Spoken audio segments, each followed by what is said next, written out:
ప్రార్థన గోపుర సభ్యులందరికీ కూడా దేవుని పేరిట శుభవందనాలు తెలియజేస్తా ఉన్నాను. 233 ఆత్మీయ అభివృద్ధి కూడికకు మీరందరూ వేచి ఉన్నారు కదా. మీకు తెలుసు, రోమపత్రిక ధ్యానాలు వాక్యం వెంబడి వాక్యం ధ్యానిస్తూ ఇప్పటికీ 35 వర్తమానాలని, ఈ వారం 36వ వర్తమానం 8వ అధ్యాయము 5వ వచనం నుంచి మనం చదువుకోవాలి. స్క్రీన్ మీద వాక్యాన్ని గమనించండి. రోమపత్రిక 8వ అధ్యాయము 5వ వచనాన్ని నేను చదువుతున్నాను. శరీరానుసారులు శరీర విషయముల మీద మనస్సు ఉంతురు, ఆత్మానుసారులు ఆత్మ విషయముల మీద మనస్సునుంతురు. శరీరానుసారమైన మనస్సు మరణం, ఆత్మానుసారమైన మనస్సు జీవమును సమాధానమునై ఉన్నది. ఏలి అనగా శరీరానుసారమైన మనస్సు దేవునికి విరోధము అయ్యున్నది, అది దేవుని ధర్మశాస్త్రమునకు లోబడదు, ఏ మాత్రమును లోబడ నేరదు. కాగా శరీర స్వభావం కలవారు దేవుని సంతోషపరచనేరరు. ఇది ఈ వారం వర్తమానం. దేవుని నామానికి మనము చాలా చాలా కృతజ్ఞతలు తెలియజేస్తూ ఉండాలి. ఎందుకంటే మరి ఆదివారాలు మందిరంలో కలుసుకోవటానికి దేవుడు ఎంతగానో అవకాశం ఇచ్చాడు కదా. రేపు రొట్టె ద్రాక్షరసానికి కూడా మనం సిద్ధపడతా ఉన్నాం, మొదటి ఆదివారం. ఏదేమైనా ఈ వర్తమానము అందుకు కూడా ఉపయోగపడాలి. నిన్ను నన్ను సెల్ఫ్ ఎగ్జామినేషన్, స్వపరీక్ష చేసుకోవడానికి, అంతఃపరిశీలన చేసుకోవడానికి కూడా ఈ వాక్యం ఎంతగానో ఉపయోగపడలాగా పరిశుద్ధాత్మని వేడుకుందాం. పరిశుద్ధాత్మడా, నీకు వందనాలు చెల్లిస్తా ఉన్నాం. ఈ వాక్యం ద్వారా మా హృదయాలలో నాయనా తండ్రి ఒక చక్కని పరీక్ష, నాయనా తండ్రి నీ వినబడే ప్రతి వాక్యంతో మేము పరీక్ష చేసుకోవడానికి సహాయం చేయమని యేసునామంలో అడిగి వేడుకుంటున్నాం తండ్రి. ఆమేన్. రైట్. దేవుని వాక్యంలో పౌలు ఒక విషయాన్ని చెప్తా ఉన్నాడు. 7వ వచనం, శరీరానుసారమైన మనస్సు దేవునికి విరోధం, అది దేవుని ధర్మశాస్త్రానికి లోపడదు, అనగా దేవుని ఆజ్ఞకు లోపడదు, ఏ మాత్రము కూడా లోబడ నేరదు. ఒక స్టాండర్డ్ స్టేట్మెంటు అనగా పటిష్టత కలిగిన, అంటే రుజువు చేయబడిన ఒక స్టేట్మెంట్తో పౌలు మన ఎదుటికి వచ్చాడు. శరీరానుసారమైన మనస్సు దేవునికి విరోధం. ఈ లోక స్నేహము దేవునితో వైరమని మీరు ఎరుగరా అని యాకోబు పత్రికలో రాయబడినట్టుగా, శరీరానుసారులు లోకమును ప్రేమిస్తారు, లోకము దాని ఆశలను ప్రేమిస్తారు కనుక లోకముతో స్నేహము చేస్తే దేవునితో వైరము అని లేఖనాలు రాయబడ్డాయి. ఇప్పుడు శరీరానుసారంగా జీవించేవారు దేవునికి విరోధము అవుతారు. వారు ఏ మాత్రము కూడా, అనగా పౌలు, మీరు శరీరానుసారంగా నడుస్తూ దేవుణ్ణి సంతోషపెట్టాలి, సంతోషపరచవచ్చు అని మీరు వాదిస్తారేమో అని చెప్పి ఏ మాత్రము కూడా లోబడ నేరదు, నో మోర్ ఆర్గ్యుమెంట్ అన్నట్టుగా పౌలు చెప్తా ఉన్నాడు. అందుకని 8వ వచనం వెంటనే అంటున్నాడు, శరీర స్వభావం కలవారు దేవుణ్ణి సంతోషపరచనేరరు. గతంలో మనము దేవుని మనస్సును సంతోషపెట్టే జీవితం నీకుందా అనే వర్తమానంతో మీ ముందుకు రావడం జరిగింది. అందులో ప్రాముఖ్యమైన 3 విషయాలు. దేవుని మనస్సును సంతోష పెట్టాలి అంటే ఆయన మాట వినాలి, క్రమంగా నడుచుకోవాలి, చెడుతనాన్ని, చెడు మార్గములను విడిచిపెట్టాలి అనే 3 అంశాలు దేవుడు మన ముందు ఉంచడం జరిగింది. ఎట్టకేలకు ఇక్కడ కూడా దేవుని మనస్సును శరీరానుసారులు సంతోషపరచలేరు అని చెప్తా ఉన్నాడు. ఒక మాట ఆలకిద్దాం. దీనికి వ్యతిరేకంగా మనం స్టేట్మెంట్ చేయాలి అంటే ఆత్మానుసారులు దేవుని మనస్సును సంతోషపరచగలరు, అంతే కదా అర్థం. దేవాది దేవుడు, సృష్టికర్త అయిన దేవుడు, నీకోసం నా కోసం సకల సౌకర్యాలను సృష్టించగలిగిన దేవుడు, ఏర్పాటు చేస్తున్న దేవుడు, చేయబోయే దేవుడు, ఆయనకు ఆయన సృష్టిలోనిది తీసుకువెళ్ళి ఏమిచ్చి ఆయన సంతోషపరుస్తావు? ఈ లోకంలో మనుషులు, నీకు తెలిసిన బంధువర్గాలందరూ కూడా, స్నేహితులు ఎవరైనా కానీ నీవిచ్చే బహుమతులను బట్టి లేదా నీవు చూపించే ప్రేమను బట్టి బదులు సంతోషపడతారు, బదులు చూపిస్తారు. లేదా నీవు చూపించే దాన్ని బట్టి, నీవిచ్చే దాన్ని బట్టి నీ మీద ప్రేమను వ్యక్తం చేస్తారు, సంతోషపడతారు. కానీ దేవునికి ఏమిస్తే, ఈ మనిషి లేనివి తీసుకుని తన దగ్గర లేనివి మనం ఇచ్చినప్పుడు సంతోషపడతాడు, అధికంగా సంతోషపడతాడు. ఉన్నవి ఇచ్చినప్పుడు ఏమంటాడు, నా దగ్గర ఉన్నాయి, ఇలాంటివి నాకు తెలుసు, ఇలాంటి వస్తువును నేను గతంలో ఎప్పుడో కొనుక్కున్నాను అంటాడు కదా. మరి సృష్టికర్త తన సృష్టిలోని సమస్తమును ఉంటుండగా అందులోని ఒక ఇసుక రేణువ పాటి కూడా చేయని నీవు ఆయన సృష్టించిన సృష్టిలోది ఏం తీసుకొని వెళ్ళి ఆయన సంతోషపెడతావు? ఒక సత్యం విను, ఏం తీసుకొని వెళ్ళి ఆయన సంతోషపెట్టలేము. కానీ సర్వోన్నతుడైన దేవుణ్ణి, సర్వ సృష్టికర్త అయిన దేవుణ్ణి సంతోష పెట్టగలిగే అవకాశం, పెట్టే అవకాశం ఒక్క మానవుడికే దేవుడు ఇచ్చాడు. దేవునికి స్తోత్రం చెప్పు. హల్లెలూయా. దేవాది దేవుడు, మహోన్నతుడు, పరిశుద్ధుడు అయిన ఆ దేవుణ్ణి పాపి అయిన నువ్వు, గడ్డి పువ్వును పోలిన నువ్వు, అల్పాయుష్ను కలిగి ఉన్న నువ్వు ఆయన దయపై, ఆయన జాలిపై, ఆయన ఇచ్చే క్షేమముపై, ఆరోగ్యముపై ఆధారపడి బ్రతకాల్సిన నువ్వు ఆయనను సంతోష పెట్టే ధన్యతను దేవుడు నీకు ఇస్తున్నాడంటే ఆశ్చర్యపడవలసిన విషయం కదా. ఎలా సంతోషపెట్టగలం? ఆత్మానుసారంగా నడుచుకుని సంతోషపెట్టగలం. అలాగని ఆ వాక్యంలో, ఇప్పుడు చదివిన వాక్యంలో రాసి ఉందా? రాసి ఉంది చూడండి. 5వ వచనం నేను చదువుతున్నాను.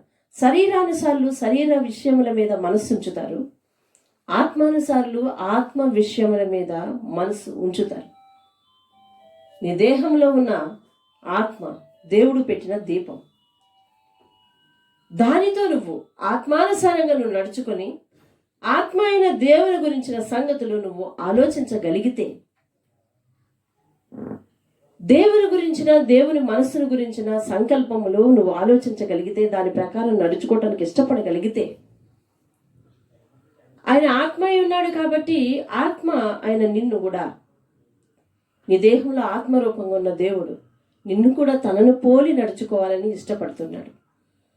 మీకు తెలుసు, గలతీయులకు రాసిన పత్రికలో 5వ అధ్యాయము 19వ వచనంలో శరీర కార్యములేమిటో ఆత్మ కార్యములేమిటో విపులంగా రాసి ఉంటాయి. నేను మీ ముందు ఉంచుతున్నాను, ఒకసారి స్క్రీన్ మీద వాటిని గమనించండి. శరీర కార్యములు స్పష్టమై ఉన్నవి. అవేమనగా జారత్వము, అపవిత్రత, కాముకత్వము, విగ్రహారాధన, అభిచారము, ద్వేషములు, కలహములు, మత్సరములు, క్రోధములు, కక్షలు, భేదములు, విమతములు, అసూయలు, మత్తతలు, అల్లరితో కూడిన ఆటపాటలు, వీటన్నిటిలో ఏ ఒక్కటి కూడా నాలో లేదు అని నువ్వు కానీ నేను కానీ అనగలిగితే మనం శరీరానుసారులం కాదు. శరీరానుసారులం కాకపోతే దేన్ని అనుసరిస్తున్నట్టు? మనం ఆత్మను అనుసరిస్తున్నట్టు. ఆత్మనుగా ఎవరిచ్చింది? ఎవరిది? అది దేవునిది. దేవుణ్ణి అనుసరిస్తున్నట్టు. దేవుణ్ణి అనుసరిస్తున్న నువ్వు చేయవలసిన కార్యములు ఏమిటో అదే గలతీయుల పత్రిక 22వ వచనం చెప్తుంది చూడండి. ఆత్మ ఫలములు ఏవనగా ప్రేమ, సంతోషం, సమాధానం, దీర్ఘశాంతం, దయాళుత్వం, మంచితనం, విశ్వాసము, సాత్వికము, ఆశా నిగ్రహం. ఇవి ఆత్మానుసారమైన ఫలములు. వీటిలో ఏ ఒక్కటి నీలో ఉన్నా నువ్వు ఆత్మానుసారుడివి. అలాగని ఆత్మ ఫలముల్లో ఒక 4 కలిగి ఉండి శరీర కార్యములన్నీ మిగతావి కలిగి ఉంటే నువ్వు ఆత్మానుసారుడివి అవ్వవు, శరీరానుసారుడివే అవుతావు. శరీరానుసారులు దేవుని సంతోష పెట్టలేరు, దేవుని విషయాలను ఆలోచించలేరు, దేవుని గురించిన జ్ఞానము వారికి ఉండదు. ఎప్పుడైతే దేవుని గురించిన జ్ఞానము వారికి ఉండదో వారు దేవుణ్ణి సంతోషపెట్టలేరు. దేవుణ్ణి సంతోషపెట్టే మనస్సు, దేవుణ్ణి సంతోషపెట్టే అవకాశము దేవునికి ఇస్తున్నాడు. నువ్వు గ్రహించాలి దాన్ని. ఏ విధంగా గ్రహించాలి? గత వర్తమానంలో మనం చెప్పుకున్నట్టుగా ఆయన మాట వినటం, చెడుతనాన్ని విసర్జించుకోవటం. చెడుతనాన్ని ఎందుకు విసర్జించుకోవాలి? శరీర కార్యములన్నీ కూడా అవే కదా, చెడుతనమే కదా. శరీర కార్యంలో ఏ ఒక్కటైనా మంచిది ఉంది, మానవాళికి ఉపయోగపడేది ఉంది, మానవాళిని ఒక చక్కని పరిణితి చెందించేదిగా ఉంది అన్నట్టుగా అయితే మీరు చెప్పండి. ఏ ఒక్కటి కూడా మనిషికి మంచి మార్కులు వేసేవి లేవు. మంచి మనిషి అని అనిపించడానికి ఏ ఒక్కటి కూడా దోహదం కాదు.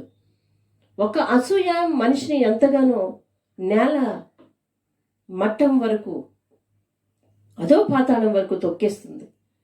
ఒక అసూయ దేవుడు మనిషిలో పుట్టిన వెంటనే మనిషికి తెలియదు, కానీ అది వృక్షమై నరనరాలు పాకి మనిషి నిండుగా ఉన్నా కూడా మనిషికి అసూయ ఉన్నది అనే విషయాన్ని మనిషి గ్రహించలేడు. ఏదన్నా వ్యాధి, ఏదన్నా రోగం, దాని లక్షణాలు బయటపడిన తర్వాత పలానా వ్యాధి సోకింది, పలానా వైరస్ సోకిందని చెప్పి దానికి వైద్యం చేయించుకోవడానికి వీలుంటుంది. కానీ ఈ అసూయ అనేది మానవ శరీరంలో చోటు చేసుకున్న తర్వాత అది అరికాలు మొదలుకున్న తలెత్తి వరకు నరనరాలు పాకిపోయినా కానీ ఆ మనిషి నాకు అసూయ ఉన్నది అన్న విషయాన్ని గ్రహించలేడు. అంత ప్రమాదకరమైన రోగం అది. ఎప్పుడైతే మనిషి శరీరంలో అసూయ చోటు చేసుకుందో దేవుని ఆత్మ అతని మీద ఉండదు. మీరు సమూయేలు గ్రంథ ధ్యానాల్లో వింటూ ఉంటారు. సౌలు దావీదుకి యుద్ధములో గొల్యాతుని చంపినందుకు దావీదుకి మంచి పేరు వచ్చింది. రాజ్యం అంతా కూడా దావీదుని ఎంతగానో పొగిడారు. దావీదు దేవుణ్ణి స్తుతించారు. ఆ పని చేయాల్సింది ఎవరు? యుద్ధానికి పోవలసింది ఎవరు? రాజ్యం యొక్క రాజు. ఎవరు అతడు? సౌలు. సౌలుకి రావాల్సిన ఘనత ఇప్పుడు దావీదుకి వచ్చింది.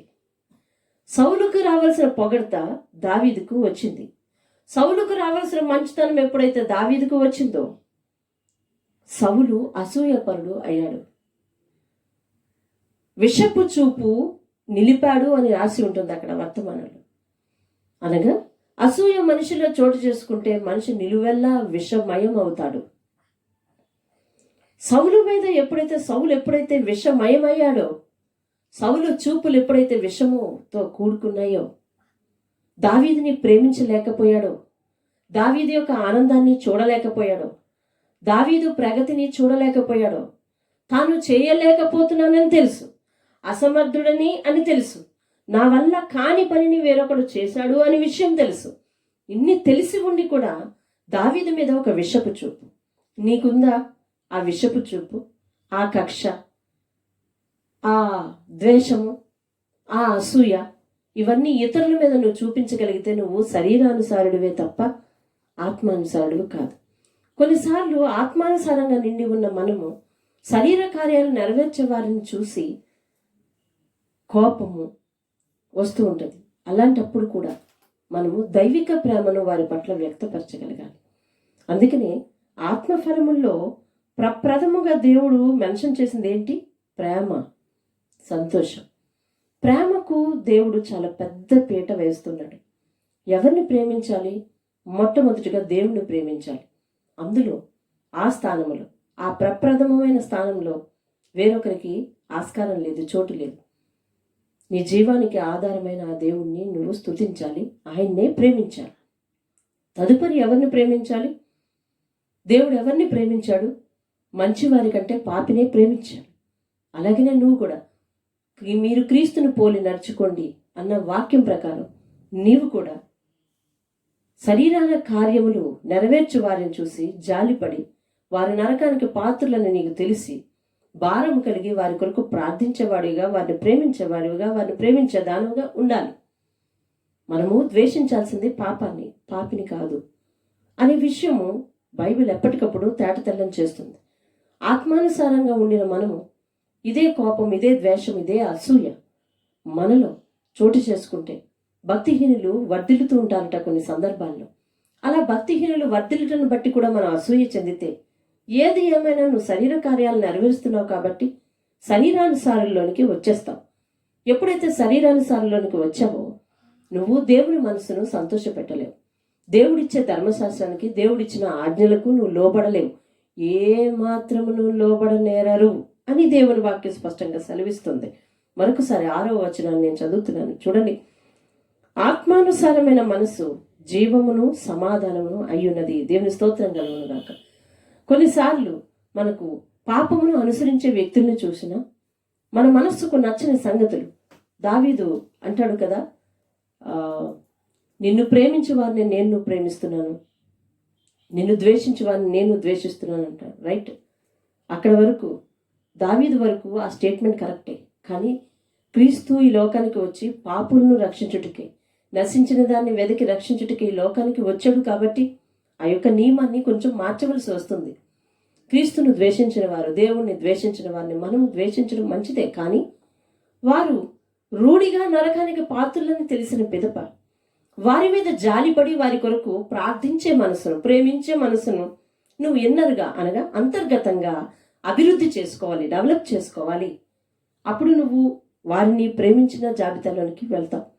ఆత్మానుసారమైన మనస్సు జీవమును సమాధానమునై ఉన్నది. సమాధానం లేని చోట సమాధానాన్ని వెతకగలవా? సమాధానము లేని చోట సమాధానము నీపై చూపని వారిపై సమాధానాన్ని నువ్వు తిరిగి చూపగలవా? నీ విషయంలో సంతోషించిన వారిపై నువ్వు సంతోషించగలవా? నీ మీద ప్రేమ చూపని వారిపై నువ్వు ప్రేమ చూపగలవా? కొన్నిసార్లు శరీరానుసారంగా ప్రవర్తించిన వారు కూడా మన మీద ప్రేమ చూపిస్తుంటారు. మనం ఆ ప్రేమను అందుకోలేము, మనం ద్వేషిస్తూ ఉంటాం. అలాంటప్పుడు మనము అసూయతో నిండిన వారం, కక్షతో నిండిన వారం అయి ఉంటాం. కాబట్టి మనం శరీరానుసారుల జాబితాలోనికి వెళ్ళిపోతాం.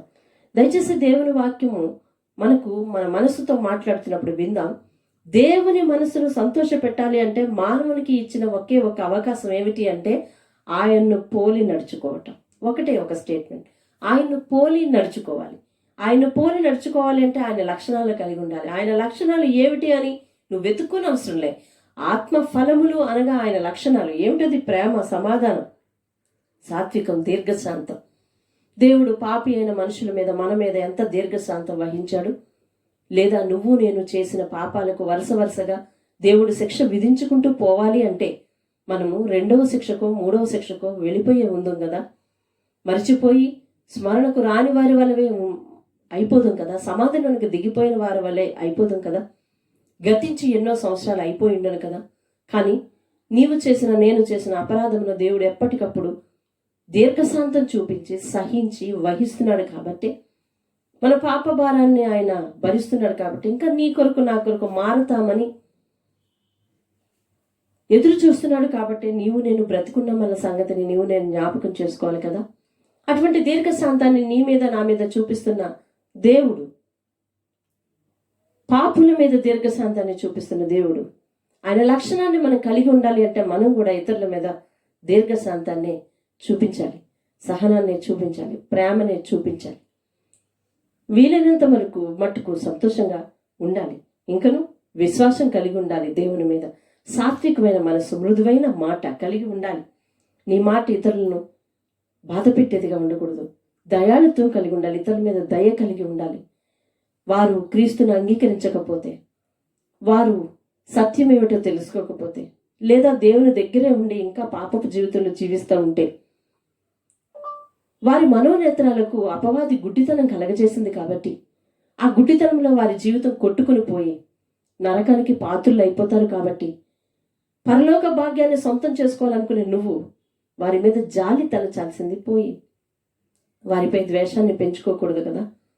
దేవుడు చెప్తున్నాడు, ఈ ప్రేమ అనేది, దీర్ఘశాంతం అనేది, సాత్వికం అనేది, మంచితనం అనేది, ఆశా నిగ్రహం అనేది చాలా ఖరీదైన పదాలు, ఖరీదైన ప్రవర్తన. అవును, క్రీస్తు యొక్క ప్రవర్తన చాలా ఖరీదైన ప్రవర్తన. అది అందరి మానవుల్లో ఉండేది కాదు. అందుకనే ఈరోజు ప్రపంచంలో ఏకైక పాపరహితుడుగా క్రీస్తు మాత్రమే నిలబడగలిగాడు చరిత్రలో. ఆయన స్థానాన్ని ఎవరు ఆక్రమించలేరు. విమర్శించగలరు కానీ ఆక్రమించలేరు. దయచేసి క్రైస్తవ జనాంగమా లేదా మిగిలిన వారందరూ కూడా గమనించాల్సింది ఒకటే, క్రీస్తుని విమర్శించడం సులువు, కానీ క్రీస్తు స్థానాన్ని ఆక్రమించుకోవడం చాలా కష్టం. ఆయన స్థానాన్ని లేదా ఆయనకున్న చరిత్రను బీటౌట్ చేయడం చాలా కష్టం. ఏ నరుని రూపంలో ఉన్న ఏ ఒక్కడు కూడా, నేనే దేవుణ్ణి అని చెప్పుకున్న ఏ ఒక్కడు కూడా, నేను తిరిగి జన్మిస్తానని చెప్పిన ఏ ఒక్కడు కూడా, నాకు చావు లేదని చెప్పిన ఏ ఒక్కడు కూడా అటివి సాధించి చూపించలేకపోయారు. కారణం ఏమిటి అంటే క్రీస్తు దేవుడై ఉన్నాడు. ఆయన మాత్రమే అవి చేయగలడు. ఆయన మాత్రమే అలా ఉండగలడు. కాబట్టి ఆయన చరిత్రను ఎవరు బీటౌట్ చేయలేరు. ఇప్పుడు ఆయన స్థానంలో మనం నిలబడలేము. ఆయన పోలి నడుచుకోవాలి. దేవునికి స్తోత్రం కలుగును గాక. ఆయన పోలి నడుచుకోవాలి. ఆయన మాట ప్రకారం జీవించాలి. ఒక మాట అందులో ఆలకించండి. ఆశా నిగ్రహం. ఆశా నిగ్రహం అనేది కూడా నీకు ఉండాలి. ఈ లోకంలో నువ్వు ఏది చూసినా ఆశపడుతూ ఉంటాం. ఆశపడిన ప్రతిదీ కూడా నాకే సొంతం అనుకుంటాం.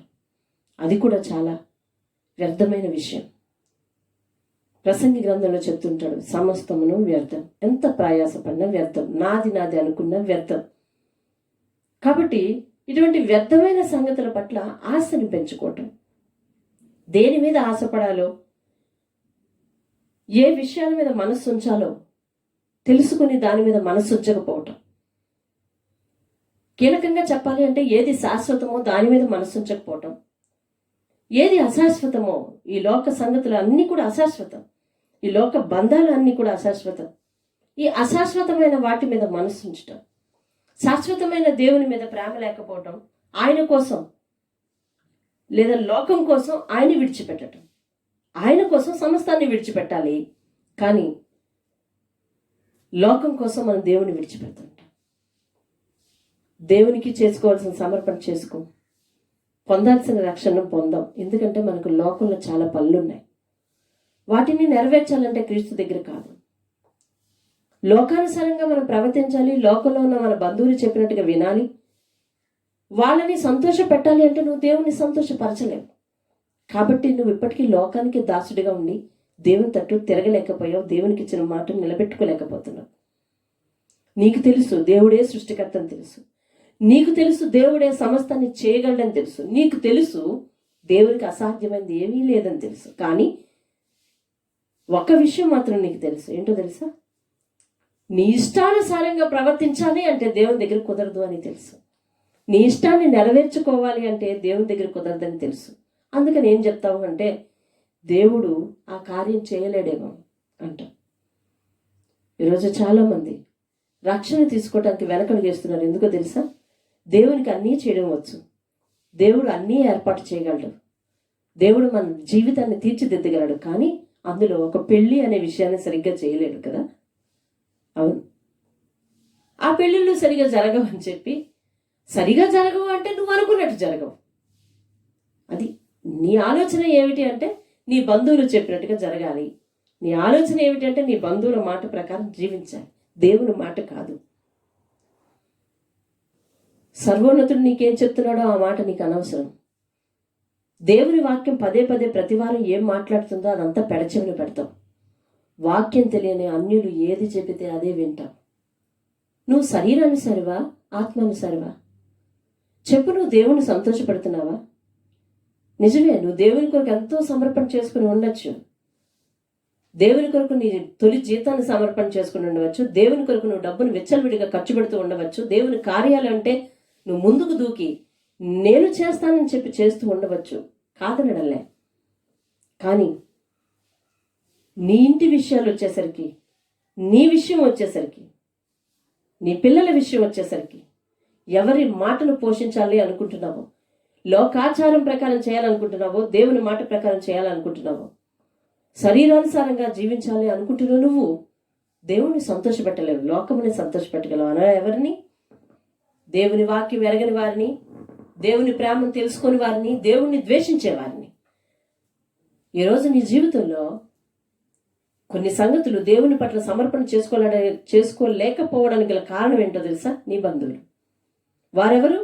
దేవుణ్ణి ద్వేషించేవారు. దేవుణ్ణి ద్వేషించే వారి యొక్క బోధ నీకు కావాలి, దేవుణ్ణి ద్వేషించే వారి యొక్క మాటను నువ్వు పోషించాలి, దేవుణ్ణి ద్వేషించే వారి యొక్క మనస్సును సంతోషపెట్టాలి. అట్లయితే దేవుని మనసును ఎట్లా సంతోషపెట్టగలవు? దేవుని మాట ఒక చోట ఉంది కదా, నీవు జీవిస్తున్నావన్న పేరు మాత్రం ఉన్నది కానీ నీవు మృతుడవే. క్రైస్తవుడవన్న పేరు మాత్రం ఉంది కానీ నీవు లోకానుసారుడవే, నువ్వు శరీరానుసారుడవే. కాబట్టి ఆలోచించు, దేవుణ్ణి సంతోష పెట్టడానికి ఏమన్నా ప్రయత్నం చేయొచ్చేమో, దేవుని మాట ప్రకారం జీవించడానికి ఏమైనా ప్రయత్నం చేయొచ్చేమో. ఆయన కొరకు ఒక్కటి సమర్పించుకుంటే ఆయన రెండింతలు నూరింతల బహుమానాన్ని ఇస్తాడు అన్న సంగతిని నువ్వు ఈ పాటికి గమనించి ఉంటావు. కానీ అది నీ జీవితానికి అప్లై చేసుకోవటం లేదు. ఎప్పుడైతే అప్లై చేసుకోవో అద్భుతాలు చూడలేవు. నువ్వు ఎప్పుడైతే నీ జీవితానికి అన్వయించుకోలేకపోతున్నావో ఆ మాటను, నీ జీవితంలో అద్భుత కార్యాలు చూడటం అనేది అసంభవం. ఎందుకని? అద్భుతాలు చేసే దేవుడు అని తెలియదు నీకు, తెలుసు కానీ దాన్ని విశ్వసించటం లేదు. అద్భుతాలు చేసేది యేసుక్రీస్తు గురించి చెప్పమంటే మొట్టమొదటి మాట ఇదే చెప్తావు, ఆయన అద్భుత కార్యాలు చేసే దేవుడు అని. నోటితో చెప్తావు, కానీ హృదయం అందు నీ జీవితంలో అద్భుత కార్యాలు చేస్తాడని విశ్వసించగలవా? అలా విశ్వసిస్తే నీ జీవితాన్ని, నీ పిల్లల జీవితాన్ని అతడు ఎలాగ కావలిస్తే, నేను ఎలాగ అడిగితే అలాగ దేవుడు ఏర్పాటు చేస్తాడని ఎందుకు నమ్మలేకపోయావు? నువ్వు నమ్మలేవు. దేవుడికి ఆ కార్యాలు అసాధ్యం కదా. బైబిల్ చెప్తుంది, ఇటు కార్యములు ఎట్టివైనా సమస్తమును దేవునికి సాధ్యము. దేవునికి అసాధ్యమైనవి ఏవీ లేవు అంటే నువ్వు దానికి వ్యతిరేకమైన స్టేట్మెంట్ ఇస్తావు. దేవునికి అసాధ్యమైనవి ఏవీ లేవు, కానీ నా జీవితంలో నాకు కావలసినవి దేవునికి అసాధ్యమని నువ్వు స్టేట్మెంట్ ఇస్తావు. కాబట్టి నువ్వు దేవుని మనసును ఎలాగ సంతోషపెడుతున్నట్టు అవుతుంది? ఒక దాసుడు ఉన్నాడు అంటే ఒక యజమాని దగ్గరే పని చేయాలి. ఏ దాసుడును ఇద్దరు యజమానులను సంతోష పెట్టలేడు కదా. అయితే లోకానికైనా దాసునిగా ఉండు, లేకపోతే దేవునికైనా దాసునిగా ఉండు. లోకాన్ని సంతోష పెడుతున్నావు, దేవుని కూడా సంతోష పెట్టాలని అని అనుకోవద్దు. లోక పద్ధతులు కలిగి ఉన్న ఏ వ్యక్తి కూడా దేవుణ్ణి సంతోష పెట్టలేడు అన్న విషయాన్ని రోమపత్రిక 7వ అధ్యాయం నొక్కి నొక్కి చెప్తుంది. అనగా శరీరానుసారమైన మనస్సు దేవునికి విరోధం. నేను విరోధిని కాదు, దేవుణ్ణి ప్రేమిస్తున్నానని నువ్వు చెప్పినా నువ్వు దేవునికి విరోధివి. కారణం ఏమిటంటే నువ్వు శరీర కార్యాలు నెరవేర్చుకుంటున్నావు, శరీరానుసారంగా జీవించాలని ఆశిస్తున్నావు, లోకము, లోక ఆచారాలను, లోకములో దేవుణ్ణి ద్వేషించే వారి యొక్క మాటను పోషించాలి అనుకుంటున్నావు. కాబట్టి నువ్వు దేవునికి విరోధివి. నువ్వు దేవునికి స్నేహితుడిని, దేవునికి బిడ్డను అని నీ అంతలో నువ్వు స్టేట్మెంట్ ఇచ్చుకున్నంత మాత్రాన అది జరగని పని. చూడండి, అది దేవుని ధర్మశాస్త్రములకు లోబడదు. నువ్వు దేవుని ఆజ్ఞలకు ఎప్పుడైతే లోబడవో, ఏ మాత్రమును లోబడవో, దేవుని మనసును సంతోష పెట్టజాలవు. దేవుని మనసును సంతోష పెట్టే జీవితం నీకు లేదు. కాబట్టి దేవుని మనసును సంతోష పెట్టేలా జీవించాలి అంటే ఆత్మ ఫలమును ఆశించాలి, ఆత్మానుసారంగా జీవించాలి. ప్రేమ, సమాధానం, సాత్వికం, విశ్వాసం, ఆశ, నిగ్రహం. నీ పిల్లల జీవితాల్లో కానీ నీ జీవితాల్లో కానీ ఆశను నిగ్రహం చేసుకోవాలి. భవిష్యత్తులో ఏం జరగబోతుందో నువ్వు ఊహించలేవు. రేపనేది ఏంటో తెలియదే నువ్వు సంవత్సరాల తర్వాత దానికి లెక్కలేసుకొని దేవుని మార్గంలో వెనకంజ వేస్తున్నావు అంటే నీకు ఆశ, నిగ్రహం లేదు. నీ ఆశలు అవధులు దాటిపోయి. ఎన్ని అవధులు? ఎప్పుడో 10 సంవత్సరాల తర్వాత జరిగే దానికోసం ఆశిస్తున్నావు. రేపు అనే మనుగడే దేవుడు సెలవివ్వకపోతే లేదు కదా. ఆశ, నిగ్రహం లేదు, నీకు విశ్వాసం లేదు, ఆయన మీద విశ్వాసం లేదు, ఆయన ఎందుకు ప్రేమ లేదు, ఆయన కలిగి ఉన్న సంతోషం లేదు. ఆయన కలిగి ఉన్నందుకు కొన్నిసార్లు చింతిస్తున్నావు. ఆయనకు చేసుకున్న సమర్పణ విషయాలు ఎందుకు చేసుకున్నాను రా బాబు అని చింతిస్తున్నావు. ఆయనకి ఇచ్చిన మాట నిలబెట్టుకోలేకపోయినందుకు సంతోషం లేదు నీకు. కాబట్టి నీలో సంతోషం లేదు. ఆత్మఫలములు ఏమున్నాయో ఒక్కొక్కసారి చదువుకో, ఒక్కొక్కటి చదువుకుని అది దేవుని మీద నువ్వు చూపిస్తున్నావో లేదో ఆలోచించుకో.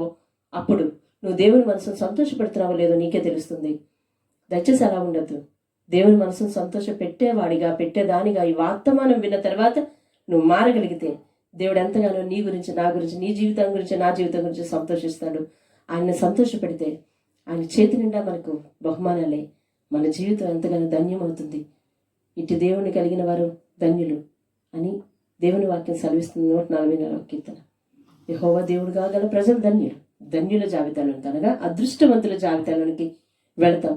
దేవుడి వాక్యం దీవించిన కాక ప్రార్థిస్తున్నాం. పరిశుద్ధునికి వందనాలు. వాక్యం దీవించి నీ మనస్సును సంతోషపెట్టేవారిగా మమ్మల్ని మార్చమని, నీ పరలోక భాగ్యానికి వారసులు అయ్యే విధంగా మమ్మల్ని తీర్చిదిద్దమని, శరీర కార్యాలు మాలో నశింపచేయమని యేసునామమున అడిగి వేడుకుంటున్నాం తండ్రి. ఆమేన్.